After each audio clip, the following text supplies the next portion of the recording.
Remind me of that fellow's name. Father Dave, this is Mandy. It's Howells is the last name. Herbert Howells. And Howells lost a son tragically, and his heart was absolutely broken, and he was in grief for years. And he was offered the opportunity to write that hymn tune for that beautiful text, which is all about God's hope. And when he got the offer to write that hymn, it was Easter Day, and he was sitting at his dining room table, and that song just came to him. And he composed it kind of all at once as he sat there at his dining room table. So it's a pretty neat backstory to that wonderful hymn. And I want to thank Betsy, Elizabeth, and Marissa Hall, and everyone for coordinating that last hymn. It was just so moving. We're going to go ahead, and I'm going to lead you through a brief overview of St. John's plan for regathering. There won't be time for a lot of discussion or questions in this setting, but please know that on Wednesday, I'll be leading about a half-hour forum at 6 o'clock, from 6 to 6:30, where you will have the opportunity to ask more questions, and we can dialogue about the plan. Keep in mind, theologically speaking, that what we see throughout the Bible is that because of various things, including disease, people are scattered by circumstances that life throws at us, and God is in the gathering business. God is always knitting together God's people. That's what God does, and that's what is already happening on Zoom and through online worship. As our Director of Communications, Mandy Schnicker, often reminds us, St. John's has never stopped being church. We're still assembling, we're still gathering. It's just in a different way. And the Lord knows, though, when we can finally get back together in person, our next normal, it is going to be a joyful day. Okay, so without any further ado, I'm going to ask Claire if she could please share her screen so that you can see this slideshow we've prepared for you. I love that watercolor of the bell tower. It looks so cool. So just know that if you want to view the full plan, you can do so on the St. John's website, and all of the information is right there. You'll see it right here under the news section on that top right. Just look for Regathering Plan, and you can see the whole thing in all of its glory. Thanks be to God for our COVID-19 task force, chaired so ably by Skip Foster. And we're really, really grateful, especially to Dr. Don Zorn, as well as Dr. Laura Brock, who are the chief architects of the Regathering Plan. We really wanted this to be based on data. And what you'll notice is every movement in this plan, Claire, you can go to the next slide. Every movement, whether it goes up or down, and we all have to remain flexible, will be based on data, 14 days worth of local data having to do with the virus. So right now, we're still at level 1. We were very, very close to going to level 2 a couple weeks ago, but then unfortunately, we've all seen the numbers climbing. So we stayed at level 1. But again, I just want to underscore this, that this has been a wild ride so far, and it may be that, let's say we go to level 2, we might have to go back to level 1 because of the data. So, or if things improve, then we could go to level 3. So you see, we could go up and down on the plan. Next slide, please, Claire. So our level 1 highlights, I'm not going to spend a lot of time on this because it's essentially where we are right now. Online worship, online meetings, certain staff members are on campus, but the campus, of course, is officially closed. Pastoral care is happening by phone and online. We have been able to do prayers at the end of life with people through FaceTime and virtual means. So that is possible. Just I want to make sure you know that we're doing everything we can to minister to people who may be in the hospital or in difficulty. You'll also notice that Fran, we call it a soft start. That's what restaurants very often call it. We're on the road back to offering takeout at the cafe. You can directly reach out to Fran now for some food. She's kind of testing some things, but right after Labor Day, we'll do an official launch of takeout, very safe, contactless payment. You can order online, all of that good stuff. That'll happen right after Labor Day. You'll also notice that we're doing weddings, funerals, and baptisms, 10 or fewer people, and that can happen on campus. Just get in touch with clergy. We're super safe about it. Everyone's wearing masks, and of course they're socially distanced. And we can also have virtual broadcasts available of those pastoral events. Next slide, please, Claire. Okay, so level 2, which is where we almost went a couple of weeks ago. Let me give you a high-level summary of level 2, which is actually where I'm going to spend most of the time, because I'm sure you're wondering what will come next. So in terms of level 2 highlights, online worship continues. However, this is the big difference. The church will be open on Sundays from 2 to 5 for quiet prayer and meditation. These are not worship services as much it is as a time for you to get into the church and just enjoy the beauty of the newly renovated St. John's. You have to sign up online, so we'll have a 10-person max, and you'll be able to spend about a half hour in the church for prayer. Also, communion in cars. We're still working out details, but communion will be available to the kind of people can drive in to receive, and that likely will take place in the parking lot right behind the bookstore, where you'd be able to come in from 2 to 5, and a clergy person would be there with all appropriate precautions to distribute Holy Communion in your cars. You'll notice that for gatherings, pastoral care remains online. Groups of 10 or fewer may meet at the church by appointment with appropriate precautions, and all other big gatherings are still done online. And in terms of the campus, the buildings are still closed except by appointment. Okay, so it's in the next level where the campus gets a little bit more open. So I'm going to shift to level 3 highlights, please. I'm sorry, level 3, Claire. This is the continued mitigation phase. We're getting closer to a full gathering. We begin to have people in the online worship services in church. So one thing that we're thinking about right now is we would continue, quote unquote, taping worship, but we would do so with a 50-person maximum in the sanctuary. The larger gatherings, education, coffee hour, et cetera, are still happening online. We have slightly larger groups that can meet at the church, 25 or fewer.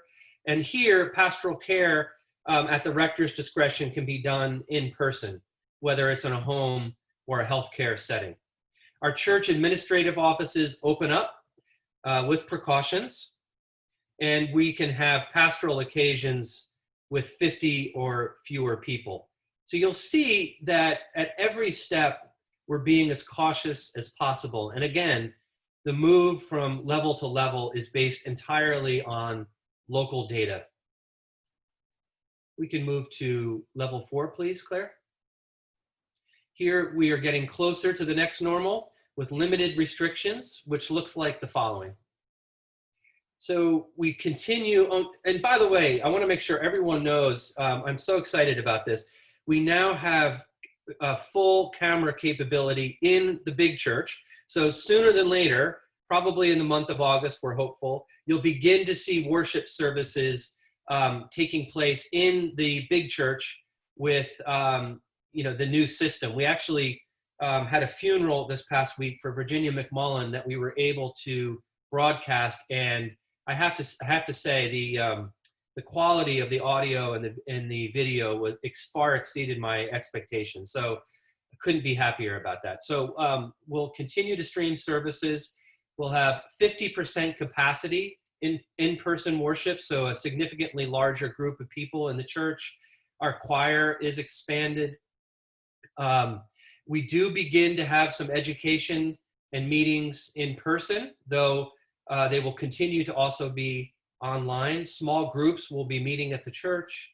and we'll have in-person pastoral care and outreach. The cafe continues to serve food, and at this level, you're going to begin to see people back in the cafe eating in person. We'll also have a larger groups for weddings, funerals, and baptisms. And at level 5, the next normal, basically that's going to be very limited restrictions in terms of attendance in person. One thing I can tell you though is that for the next normal, there's still going to continue to be safety protocols in place, particularly around Holy Communion. So it may not exactly be like it was before the pandemic, but it's going to be really close. It is about 12 after, and I'm wondering, Mandy or others, did I miss anything that was important to mention? I don't think so. This is Mandy. I just wanted to let you all know that the levels that we just went through can be found on the Regathering page. That's the page that's up on your screen right now. You'll be able to see a little thing that says click here. You can see all those highlights. And also, you'll see at the bottom right of your screen, we are doing that Q&A that Father Dave mentioned. There is a direct link to that class on that page, and that will take you right there on Wednesday. Thank you so much, Mandy.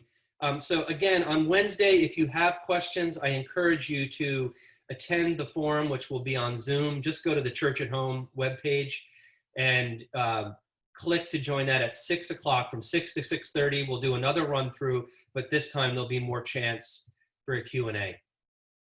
It is great to see everyone this morning. I want to welcome you to this coffee talk with your clergy team. And today, I couldn't be happier that my friend, Pastor Darrick McGhee, has joined us, and Mother Abby has let me know that he has signed on. Darrick, we want to welcome you to this online community. I wish we could be together in person, but it's great to be with you this morning, and we're really, really grateful that you've made the time to join us today for this series called We Will with God's Help. That is, we will work for racial justice and reconciliation, knowing that God is that wind at our backs. And I have to say, I couldn't be happier that Darrick's joined us for many reasons, but chiefly because he really is a good friend of mine that I've known now for several years. Darrick and I worked together on the God Squad. That's our group that is associated with the Village Square. And I really enjoyed learning from him, listening to him, and just getting to know him as a person and his family. He is an amazing pastor of the Bible-based church here in Tallahassee. And he also works locally as a lobbyist. And Darrick, I'm going to let you take it from here, and just know there's a lot of people virtually clapping right now to welcome you to St. John's. We're so grateful for your time. So I'm going to just turn it over to you, and we're going to have a great discussion this morning. Well, good morning, everyone. Hope you all can hear me well. I have AirPods in. If that doesn't work, let me know. But thank you so much for the privilege to be here. Dave, it's always a pleasure, my friend, to see you. I want to give special thank yous to Mother Abby and also to Jim Messer. Jim reached out to me last month or 2 months ago with this idea, and I'm very honored. I never take it for granted whenever I'm given the privilege to be able to be in conversation with anyone, whether individually or corporately. So I'm very honored about this. I must also share with you that I am overly impressed by the number of people on them. I'm kind of zoomed out after 3 months of social distancing with work.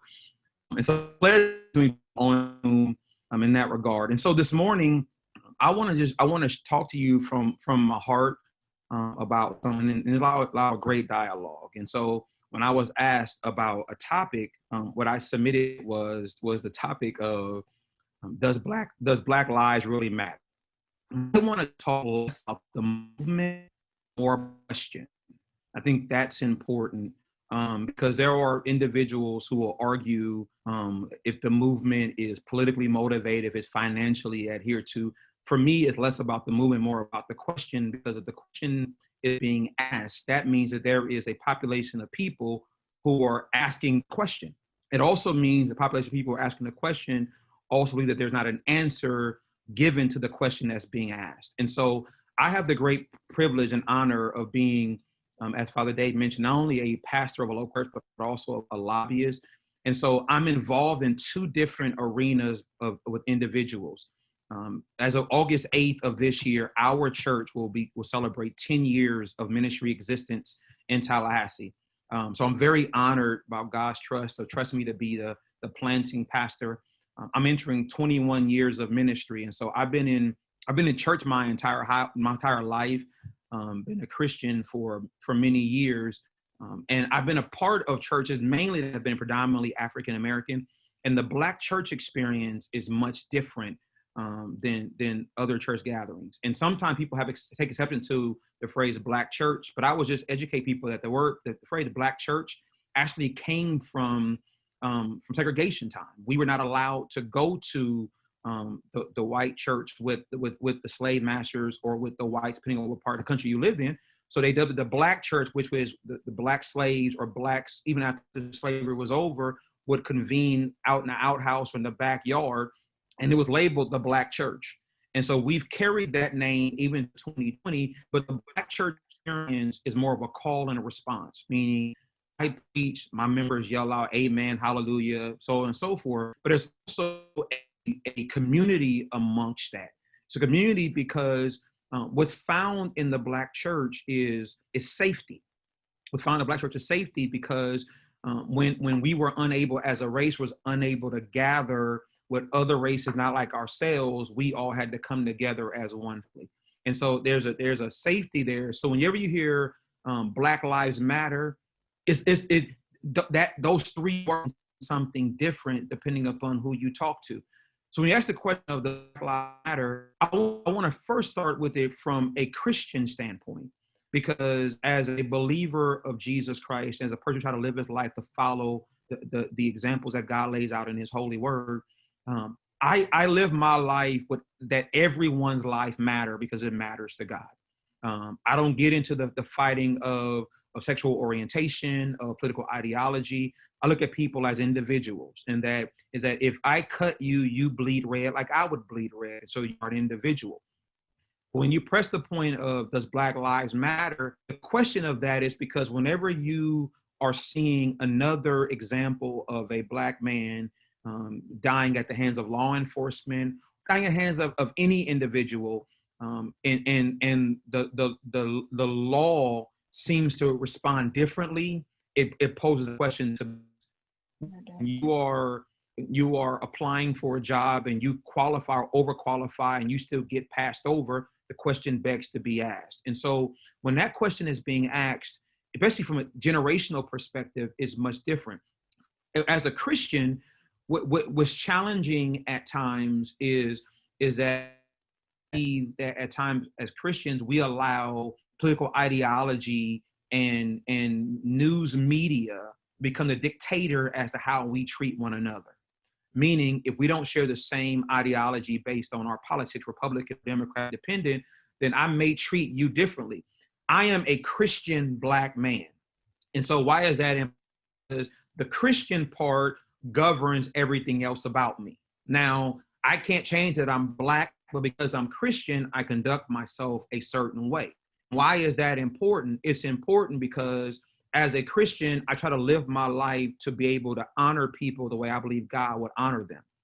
And so when you look at what's going on in our world, when the George Floyd situation happened, here is why it was and still so hard for African Americans, especially African American men, to swallow. It's because we all in that still image put ourselves on the ground as George Floyd. We all saw that treatment happening to us. We've all been there, maybe not a knee to our neck, but we put ourselves there where we've been profiled, we've been followed, we've been falsely accused, whatever it may be, we've been there. And so the question was, we asked ourselves, what's different from that happening to him to happening to us? And so my challenge is, because to then deal with the anger and the rage I have based on what I see. I'm also a father of 2 awesome children. One happens to be my 14-year-old son. So now I'm raising a young Black man in America, and I'm raising him to believe that he can excel and meet his dreams, but also battle with fear and timidity, because I do wonder if my son will be able to see the fullness of what he desires to do. There's something that happens in the Black community amongst Black families that other races may have to deal with, which is, we call it the talk. With to sit down with your children and give them the talk. If you get pulled over, this is how you need to behave. This is what you need to say, not need to say. This is how you need to conduct yourself. And here is why. Because the ultimate desire for our children is get home safely. And so we can live another day to be able to fight the fight of if it was injustice, if it was illegal treatment. But for the most part, yes, ma'am, no, ma'am, yes, sir, no, sir. Keep your hands clear on the steering wheel, whatever it may be, so that you can get home safely to explain what happened, and then we can fight it a different way. Now, why is that talk necessary? Because whenever you see a still image or a live video or recorded video of something happening to an African American, we all instantly put ourselves in that treatment. Then you go look at it from a church perspective. Is Dr. King said the most segregated hour of the day is 11 a.m. on Sunday morning, where he said you can work amongst other races, but on Sundays we're going to depart to our comfortable setting. And that's not just, white Americans running to their church, but it's also Black Americans running to their churches as well, because there's some safety that takes place there. There is a tug of war that takes place. So when Black Lives Matter first started moving and started being asked, it has created a movement that has taken on its own wind that even poses a concern for me as well, because whenever there is a lack of a clear leadership in a movement, it becomes dangerous. Go to the 1960s, Dr. King and others were the face of what was going on. Even this week, Congressman John Lewis, a great civil rights leader, just died. And Congressman Lewis would talk about sometimes you had to get in trouble, good trouble, necessary trouble. He was talking about burning buildings down, but his point is you had to stand for righteousness' sake. And so as a Christian, there are times when things happen in our world to our race that we do look and wonder, where are our white brothers and sisters? Where are the white clergy during these times? And there are some in Tallahassee who stand firm, bold, and they verbally express their disdain for injustice. And there are some others who are very, very quiet, in my opinion, at the wrong time. I believe 100% that if you are a believer of Jesus, of the Bible, that Jesus stood against social injustice. I believe if you believe Jesus of the Bible, that Jesus stood with the least of these, that he had compassion for those that the government of the time did not take into consideration. And so I don't think that it is pleasing when we separate ourselves from a brother or sister who is being mistreated or being taken advantage of. And so for me, when people ask me, does Black Lives Matter? When I ask that question, I'm asking it from the standpoint of scripturally and from a Christian standpoint, do you believe that Black Lives Matter? Now, Christians will always say, yes, I believe that. So then the next question must be, what are we doing, the collective we doing, to make sure that we are not saying it, but we're actually showing that it matters? I'm a believer, brothers and sisters, that you can resolve a lot of life's issues with a table and a meal between you. I believe that. I believe you sit down and break bread together. You can walk away and still have disagreements, but you have respect for one another. Let me give you a great example. Father Dave opened up talking about part of my resume, talked about Faith Food Friday. When Faith Food Friday first got put into place, I didn't know Dave Killeen. I didn't know Jack Rumberg. I didn't know Doug Dortch, who used to be the pastor of First Baptist. They didn't know me either. And I got invited to be a part of this great inaugural gathering. And if you ever came in the earlier years, my ideology and Jack Rumberg's ideology were so far apart from each other. We actually, at a certain point, took pleasure in fighting each other and arguing with each other. And then Jack and I one day had an idea. Let's go have breakfast together. sit down and have breakfast together. And to our amazement, we found ourselves laughing about the same things, but also teary-eyed over the same things. There were things that were breaking my heart that were also breaking Jack's heart. Now, Jack is a Jewish rabbi. I am a Black Christian pastor. There are some people who have a hard time with ever accepting us having breakfast, let alone becoming friends. But we came to the realization that we both had a heartbreak of what we were witnessing in our community and in our world. And what became important in that gathering was less about ideology and more about humanity. And that's where it comes to the core of everything is humanity, is seeing each other as human beings, is understanding that the Bible that I read, that the fellowship that I have based on the Bible that I read requires of me to see you, my brother, you, my sister, as a human being with feelings. Jack and I became friends. We remain friends to this day. I've broken bread at Jack's house. I've been able to speak at the temple a couple of times when Jack was there. We still, again, converse to this day. But we didn't start out that way. But we realized something. You could do a lot of things at a table with a meal. You do a lot of things if you're willing to sit down and not try to convert people, but try to converse with people. And that's a very important point, but also a difference is understanding that I may not leave this table having fully persuade you to think the way I think, but I walked away with a better understanding of how you think and how you see life. Unless you are a Black man, you'll never understand what it means to be a Black man in America. Like I'll never understand what it means to be a white man, a white woman in America. There are some fears that I have that others may never understand. When I'm driving in my car, I'm overly conscious and cautious of when the speed limit changes. I'm overly conscious and cautious of where I'm going. I'll give you a quick example of something that happened to me about 3 years ago. Went to a local grocery store. I had just left from working out with my trainer. I still had on workout attire. I got out my truck and was getting ready to go into the store, and a lady saw me coming, and she clutched her purse as I was walking past her. And I saw it, and she saw that I saw what she did. And I'll be honest with you, I didn't show it to her, but as she walked past me, my eyes teared up. This was this was 2018 when this took place. And I was thinking to myself, no matter what I do, I'll probably never get beyond that. Later that same day, by the time I'd gone home and showered and changed, put on a business suit, and went back to that same store on the way home, and I got compliments from people in the same store because my attire was professional. I'm the same guy that I was earlier that morning. My attire was different, but I'm the same person. And when I got in my car that evening, I sat in my car for about 15 minutes, really processing what had transpired. That the same person can get different treatment based on the attire. That earlier that morning, I was threatening to someone because of the attire I had on. That evening, I was complimented based on what I was wearing.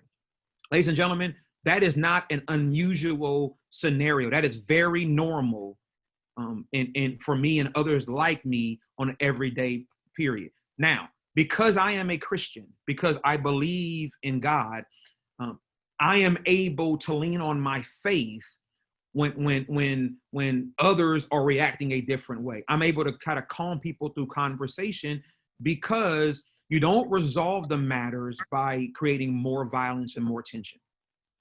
So when the question is asked, does Black Lives Matter? Of course, the answer is yes. Of course, the answer is yes. And yes, all lives matter too. But when we're saying Black Lives Matter, we're not saying that an exception of other lives. What we're saying is that when you say all lives matter, make sure you're including that Black lives matter in the all lives. It's not a fight between blue lives matter, all lives matter. It's saying an all inclusiveness is that a Black person or a white person are human themselves. We all matter. Is that I want the same things other people want, which is I want to be able to live in a community where I'm safe, where my children can go outside and play and have fun, where they can interact with kids of other races, where my children want to live in Tallahassee beyond high school and raise their families. I want that same desire, goal, aspiration. I'm a first generation college student, first generation college graduate, first generation of a homeowner, and especially on my dad's side of the family. And so I'm living on the shoulders of generations before me. I understand the fight that they had to endure for me to have the privileges that I have. I teach my children, as does my wife, teach our children to show respect to every person. I'll conclude this way and we'll open it up. My son, who's now going to the 9th grade, earlier this past school year, my son played football. They go to Florida High. They had a football game against a school, not in Leon County, one of our neighboring counties, had a football game. My son plays defense. He's pretty good. He gets his skills from his father. That's a joke, ladies and gentlemen. But he's pretty good. My son tackles the quarterback. He sacks the quarterback, and my son gets up, and normally my son gets up, and usually he'll help the quarterback up. That's really what he does afterward. He's not really a showboat. And this time, I saw his behavior differently. He was very upset, and I could see it from the stands. He was upset about something, and he pushed the quarterback down again. The official threw the flag. My son gets a personal foul penalty. I run down the bleachers to the fence trying to figure out what's going on. I'm yelling to one of the coaches, what's going on? The head coach is on the field. My son is enraged, and my son is a very calm-spirited child. He's enraged. He's yelling, hands are thrown up. So I proceed to get ready to jump the fence. True story. To jump the fence, my wife grabs me and pulls me back down, reminding me that I'm a pastor and that you may want to be careful about what you're about to do, because although that is your son, you're also a pastor. And there's some people from our church here at this game. This is all happening. And my son comes to the sidelines and he has his helmet off, and I can see that my son is distraught. And I'm yelling, his name is Darrick also. I'm yelling, Darrick, what's wrong? What's wrong? What's wrong? One of the coaches come over to me. They had my son in the circle talking to him. One coach came over to me and said, Dad, it's going to be okay. I said, what happened? After my son sacked the quarterback, this quarterback, who's also in the 8th grade at the same time, looked at my son and said, you stupid effing nigger. And my son snapped, because my son had seen movies where the N-word had been used. My son, when he's in the 3rd grade, had been called a nigger by a classmate. But this time, he had actually helped the quarterback up after sacking him, and the quarterback's response was, you stupid effing nigger. And my son snapped. What made my son even more enraged was that the official not only witnessed it, but heard the young man say it. The official said to my son, get over it and keep playing. And my son was crying because he said, Dad, it's not fair. And why didn't he do anything about it?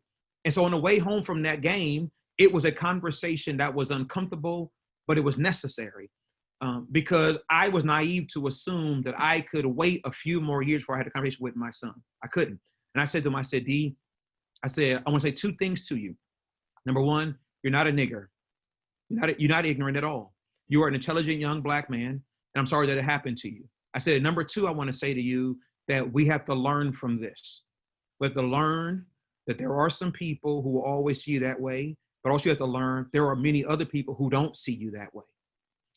I want to conclude my point with that, because the same advice I gave my son, I give them myself on a regular basis, is that for every racist person that you may encounter, there are so many more who don't have that same viewing. There are some people who may just be ignorant to or lack the intelligence of your history, and so they're not racist, they're just without information, as I am on other things that matter.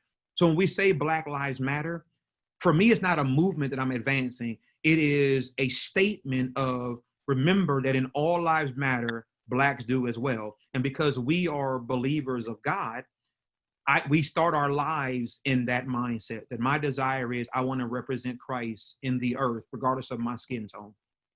And so I thank you for that. I'm happy to follow whatever the lead is after this. Darrick, thank you so much for your presentation. I'd like to start, and I do want this to be a community discussion. And so I'd like to encourage those of you, because of the size of our group, you may want to use the chat function of Zoom to submit questions. You could also come off of mute, but it'll be a little tricky given the size of the group. So try to use that chat function, and you can send out the questions, and we'll be monitoring that. I'd like to get the discussion started, Darrick, by asking you, recently Asheville, North Carolina made the bold step to begin a process of reparations, and specifically focusing on building intergenerational wealth for African Americans in the Asheville area. Can you say a word about your feelings about reparations and the move that was taken by the government in Asheville. Thank you. So I will first say it's commendable with an asterisk next to it. And here's why I say that.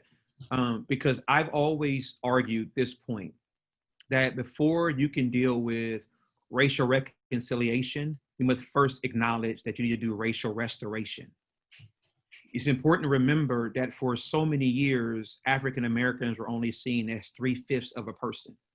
And so I encourage reconciliation, but you first must restore me to being a whole man.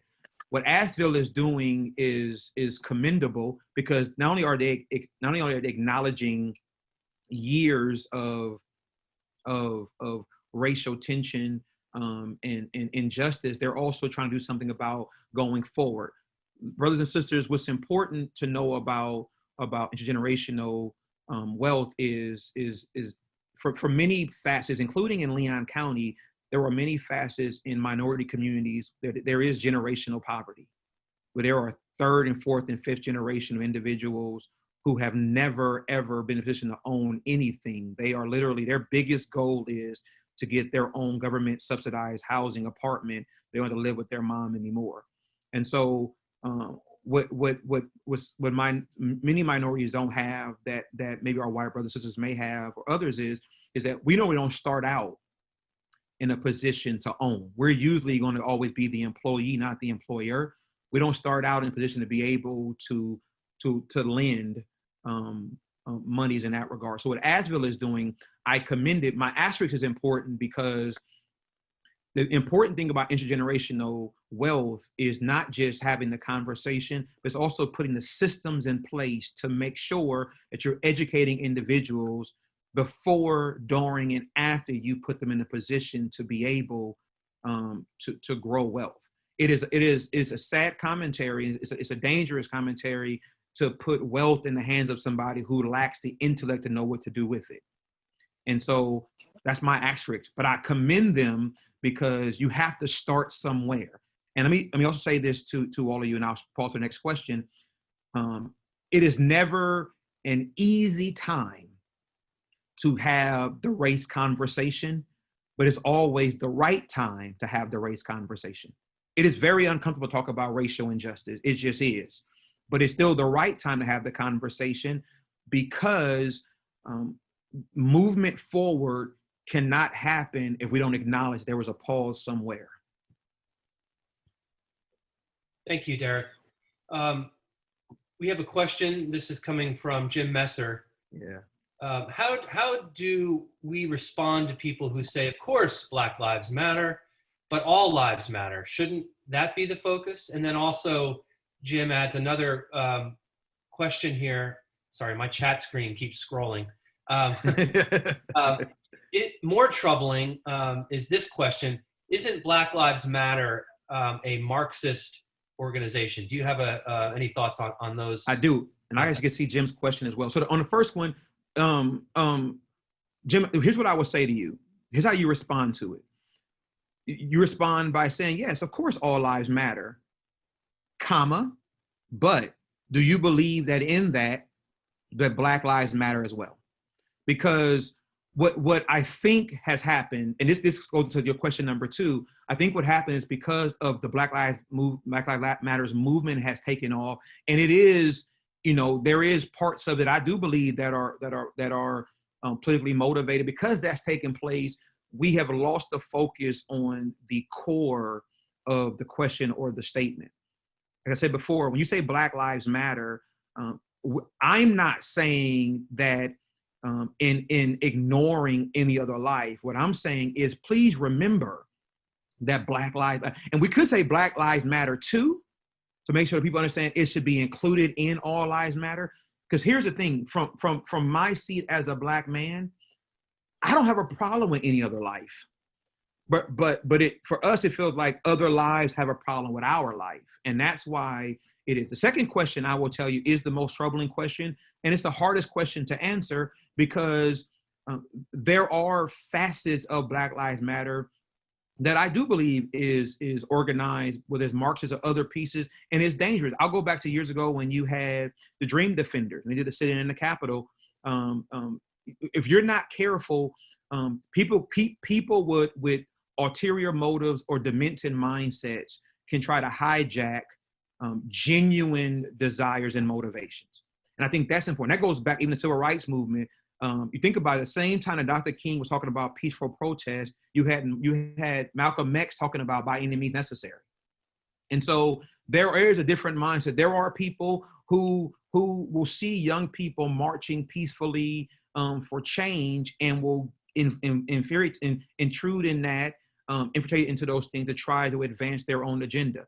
There are people who fund these organizations. All that's true, which is why I opened up by saying I want to do less about the movement and more about the question, because the challenge with the movement is anything that you do that is up for question, is questionable. People then go away from the core of the movement or the conversation. And so for the people who say, isn't Black Lives Matter a Marxist organization? There may be some truth to that. I still don't think it gives free pass to ignore the question that's being asked of, does Black Lives Matter? Thanks, Darrick. I'm kind of looking at some of the other questions here, and the reason I'm reading them out is because I think not everyone is able to see the chat. So Okay. I think that the next question, Darrick, would be, and I'm going to kind of bring two questions together, Megan's and Dennis's. How can St. John's as a church help to move forward towards racial reconciliation? What actions can we take aside from teaching and conversation? And Megan also asked, do you have recommendation of ways that we, both as individuals and as a parish, can lend our voice, time, talents, and money to dismantle oppressive systems or amplify Black lives and voices? And that's strong. So most of you don't know this. Actually, none of you probably know this. So I've been meeting with a few local Black clergy since the beginning of right after the George Floyd incident, and then after we had the killing, the Tony McGhee situation, and a young man who died as a result of Tony McGhee. I met with several local clergy, Black clergy, had this conversation, and I dubbed the 3 Ps of dealing with any social injustice. It needs to be 3 Ps. It needs to be pulpit. It needs to be protest, pulpit, and then policy. And I said to them, it was protest last pavement, which is there are going to be some people who are going to be on the pavement protesting. And we need to encourage that peacefully, of course. And then there's pulpit, which means that we all need to be using our pulpits and our voices in the pulpit to speak out against social injustice and against things that are not aligned with the scriptures that we believe in. And that's for all races. And then there is policy. The policy piece is where I'm focusing most of my attention, because you can do 1 and 2. If you don't know, there are certain policies in certain books or on certain laws or ordinances that keep you oppressed, doesn't help you out. That it's hard for me to believe that an organization is desiring to really be diverse if their entire hiring committee are all whites. Your hiring committee, to me, reflects the heart of your organization. And so if you have no minorities, I'm talking minorities meaning gender and race, on your hiring committee, then you really don't have a heart for diversity. You're just using words with no fruit behind it. Bringing it to St. John's, let me first say, I believe that St. John's has done a lot of great work in the community, some that folks may not know you all actually do. You guys took a strong stance on same-sex marriages. You took a stance on a lot of things that is unpopular in certain settings. You took a strong stance, and you stood firm in that stance, regardless of the differing opinions. You're taking a stance in that regard. Now, why is that important? Because a stance like the one you take and the ones you've taken, it also speaks to the people who have concluded their opinion that the church does not matter anymore. The church does not care anymore.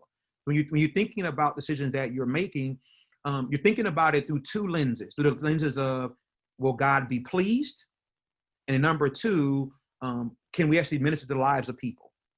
And so what St. John's I would say, continue doing is things like you're doing right now, these conversations, because we're not allowed to be able to gather in large settings. I would tell you things that are important that I've been doing a lot of lately is reaching out to people does not look like you, does not think like you, does not live where you live, and ask to be able to sit down and break bread together. Listen, I don't drink coffee, but I like to drink tea. You know, I love a good meal, especially if you're treating, you know, things of that nature. You know, there's things you can do in fellowship and have conversation that I think is important. St. John's has also always opened up its door for most of the Village Square's events. And so even in that regard, you are playing a role even by being a hosting organization. You're allowing conversations to take place on your campus that other places of faith will not let take place. I think the last thing that's important, and I think this is very, very key in this regard, is consider your circle, the people that are in your inner circle, your closest friends. What I encourage a local lawyer who reached out to me for a conversation, I said, here's what I'm going to challenge you to do. Whether it's just your family or it's your family and your friends. One time when you all are gathering or with a meal, engage in a conversation by asking them, hey, what do you think about the current social, the racial unrest in our country right now? And let that become the conversation that you have. You'll be amazed that your assumption of their thinking is probably not even accurate, because there's some people who are really struggling about what's going on. They don't know how to communicate it. I think for St. John's, because I believe you guys are so intentional, and because I've had a chance to fellowship with Father Dave and Mother Abby, and I know their hearts, I will tell you that justice ministry is always going to be important in our community. And so what you shouldn't give to everything. I think you ought to be intentional about what you're giving your money toward, because you want to make sure that wherever you give your money toward is actually committed to short-term and long-term change. That's very, very important. But you also want to make sure that you are taking heed and counsel from your spiritual leaders, that if they are involved in certain things, you want to try to do your best to come alongside them and aid in that regard. There's a reason why they are involved in that. I think that's important. But before my last point on that, before you give anything financial, always do your research. Always know what you're giving your money toward and why you're doing it. Because just giving your money to say you're giving your money does not give you any gold stars. Sometimes it's better to just have the conversation with people, figure out what's going on. The last point I'll make on that is, what I'm learning even more is there's a generational difference in what's going on. The generation right after me is seeing life different in the way I see life. And so they're struggling probably even more than I'm struggling with what's going on, because they were led to believe that the American dream applied to them. So the struggle is a whole lot different. And so in your engagement, consider engaging with somebody who's younger than you or older than you, and talk to them from their generational lens. Darrick, thank you. St. John's initiated 3 years ago the Community Remembrance Project, Leaders from St. John's, which is an effort to remember victims, the 4 documented cases of lynchings in Leon County. And that the historical marker was recently approved by the City Commission and will be installed down by Cascades Park.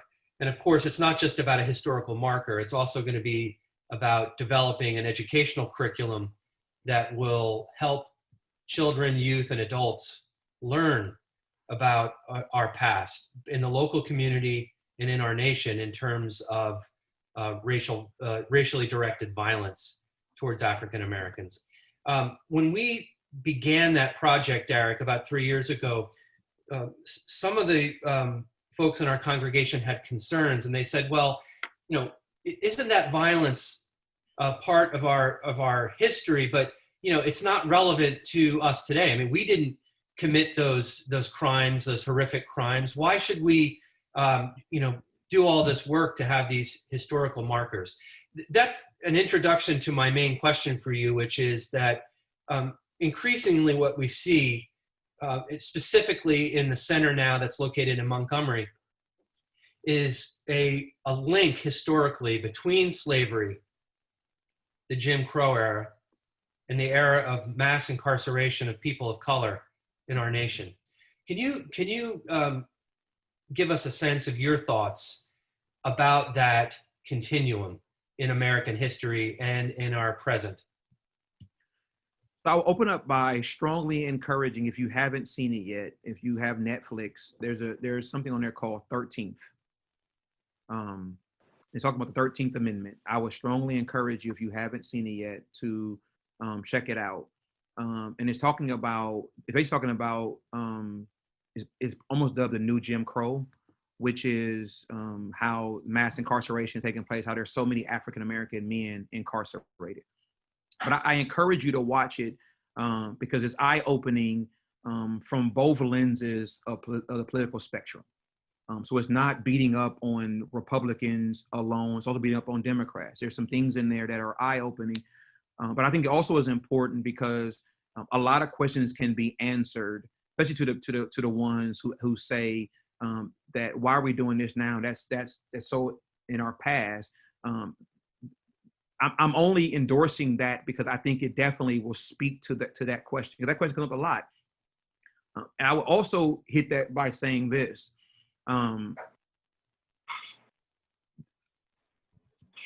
The one of the greatest challenges that I experience is in conversing with people who open by saying, "Well, Darrick, that was so many years ago. Why does that matter now?"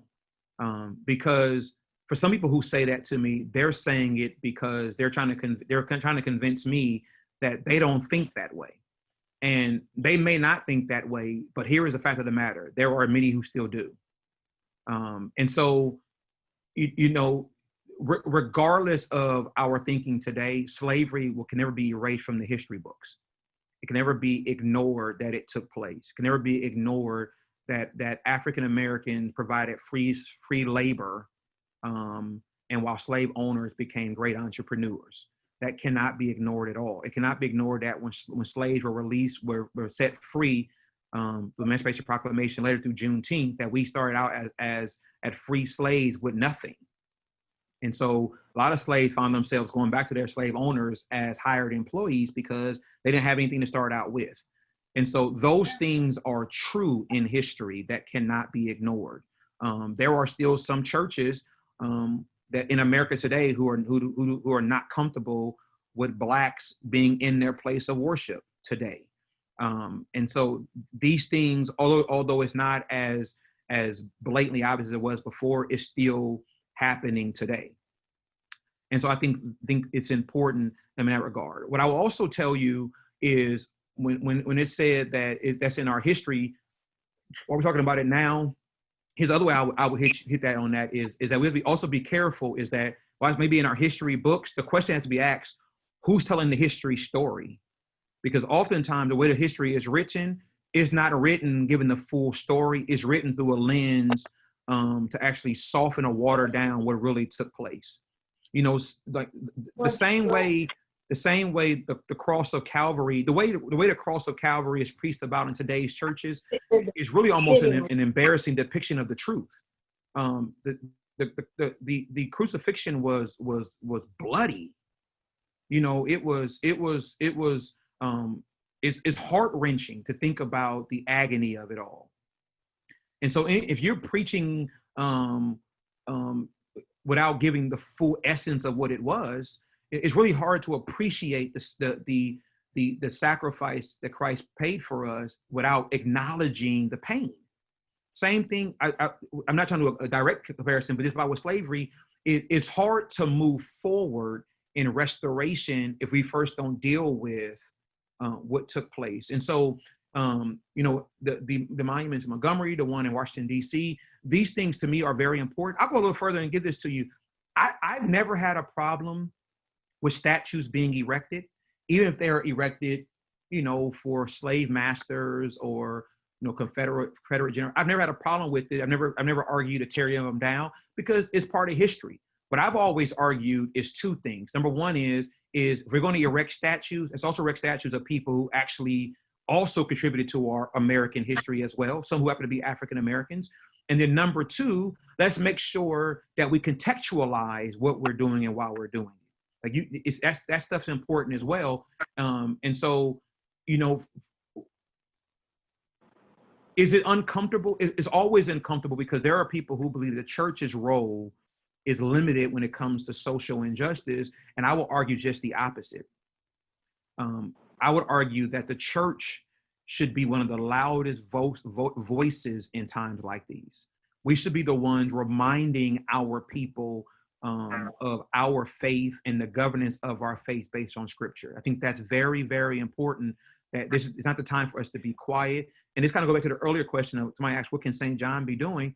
I think St. John and every other church is that when we see social injustice, when we see racial unrest, is that we have to commit to ourselves not to get quiet at that time.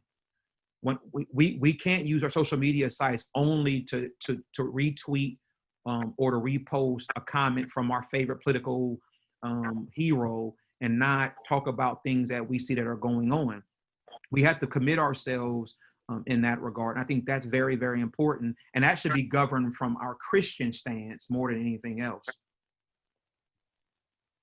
Darrick, thank you so much. You know, as you were sharing there, it made me think of a late theologian, a wonderful African-American theologian by the name of James Cone, who wrote a book several years ago called The Cross and the Lynching Tree, and made a direct connection between the violence of the crucifixion and the violence of the cross to lynchings and other forms of oppressive and systemic racism in the United States. And so there is as you've said, Darrick, a very, very strong biblical and theological warrant for this work to dismantle racist systems and oppressive systems as well. And I just want you to know how grateful we are for sharing from your heart.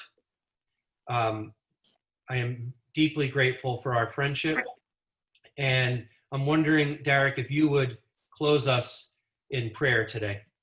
Yes, sir. Father, before we do the prayer, I want to just give my email address, because I know some people who may have other questions. I know we're out of time, and I'm happy to engage in conversation. So it's Darrick, Darrick, Darrick, McGhee, McGhee. Again, McGhee. So Darrick McGhee @gmail.com. If you email me the question or you email me there, thank you for putting that up there, Mandy. I'm happy to engage in the conversation. We'll see where it goes from there. But once again, thank you so much for the honor and the privilege to be here. Father Dave, Mother Abby, Jim Messer, if you still don't, thank you for the invitation. And in honor and respect of what Father Dave asked me to do, let's go to God in prayer. Oh Lord, our Lord, how excellent is your name in all the earth. God, I thank you for the chance to be able to be in fellowship with these, my brothers and sisters. A few that I know, many I do not know. But I thank you that our love for you and our love for community has knitted our souls together. I pray that today's time was fruitful and beneficial. I thank you for the vision behind it. I thank you for St. John's. I thank you for their willingness to engage in such a conversation and a topic. I pray that as we press forward, that we as a people would always be led by the Spirit, and that we would not be afraid to engage in those things that are uncomfortable but necessary. Thank you for our example through Christ Jesus our Lord. Thank you for allowing us to have a heart to follow that example. I pray that you will continue to bless St. John, the work that it's doing in this community, in the state, and in this world. I pray that you continue to allow us to be a beacon of hope as individuals and as the local church. Pray that you get the glory out of all that we do. We honor you, we appreciate you, we thank you. In Christ's name we pray. Amen. Amen. Well, Darrick, we honor you and we appreciate you. So grateful for your time and your passion. I have a couple of quick announcements. The first is I want everyone on this meeting to be aware that St. John's is early in the process. We're working on a vestry level of setting up a discernment team, very similar actually to the same gender marriage consultation, to discern ways that St. John's can both be a community that works to dismantle racism and also to act So, to change at a heart level, but also to change on an action level. So I want you to be aware that that group is being formed and will lead the congregation through a period of discernment. It will not be as long as the same gender marriage consultation. We all sense a great urgency that we want to do this work over the next 6 months or so. So we'll stay in touch with the congregation about that discernment team taking shape. I also want you to know that this coming Wednesday, we will gather for a longer forum about our regathering plan. That will begin at 6 o'clock. And then I will be teaching on what we're calling the next normal, where God is going to lead us from this wilderness place to the promised land. And that will be from 6:30 to 7:30.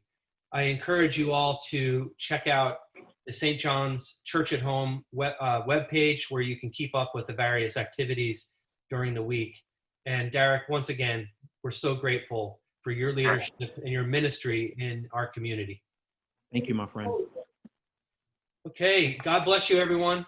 Have a great day. Thank you, Darrick, so much. Thank you all. Appreciate it. God bless you all. Take care. Happy Sunday. Thank you. All right, Claire, go crazy.